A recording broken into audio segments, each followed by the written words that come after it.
ముందుగా నమస్కారాలు తెలియజేస్తూ నా పేరు ఎంపీ గోపాలరావు, నవనాథ్ యూనియన్ రాష్ట్ర గత సంవత్సరం నుండి యాజమాన్యంతో విద్యుత్ ఉద్యోగుల సమస్యలు, కాంట్రాక్ట్ కార్మికుల సమస్యలు, ఎనర్జీ ఎస్టేట్ సమస్యల మీద చర్చలు జరిగాం. ఒప్పుకొని అమలు చేయకపోవడం వల్ల 25వ తారీఖున నోటీస్ ఇవ్వడం జరిగింది. దాంట్లో భాగంగా ఆందోళన కార్యక్రమాలు కూడా ఆంధ్రప్రదేశ్ అంతా కూడా మా నిరసనలు తెలియపరిచాం. దాంట్లో భాగంగా నిన్న భారీ ఎత్తున చెలో విజయవాడ సభ కూడా విజయవంతంగా నడిచింది.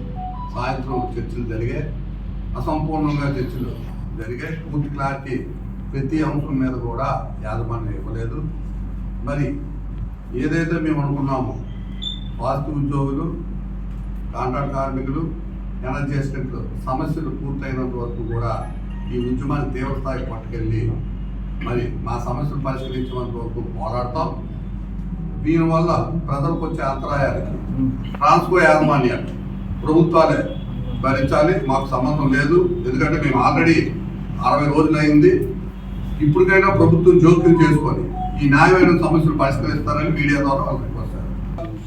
మేము ఏదైతే అడిగామో మా 3 వర్గాలవి, కాంట్రాక్ట్ కార్మికులవి, వాస్తు ఉద్యోగులవి, ఎనర్జీ ఎస్టేట్ సమస్యలు కానీ పరిష్కార మార్గంగా యాజమాన్యం తీసుకెళ్తే సమ్మె విరమిస్తామని మీడియా ద్వారా తెలియజేస్తారు.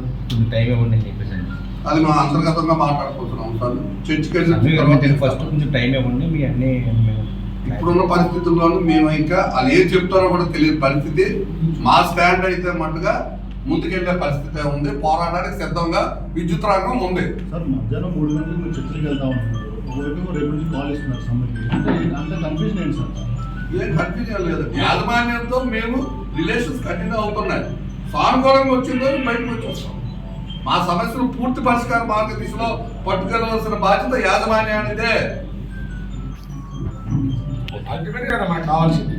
మేమే న్యాయమైన ప్రయత్నం చేస్తాం.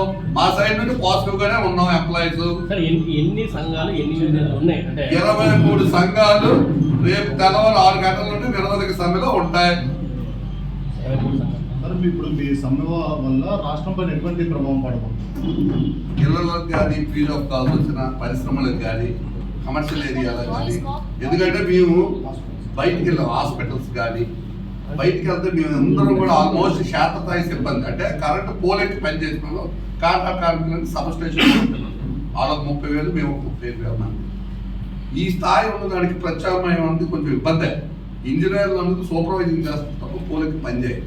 కాబట్టి మా ప్రత్యామ్నాయం వాళ్ళు ఏం చేసుకోవడం మాకు లేదు. మేము ప్రశాంతంగా కన్స్ట్రక్షన్తోనే ఉద్యమాన్ని ముందుకు తీసుకెళ్తాం.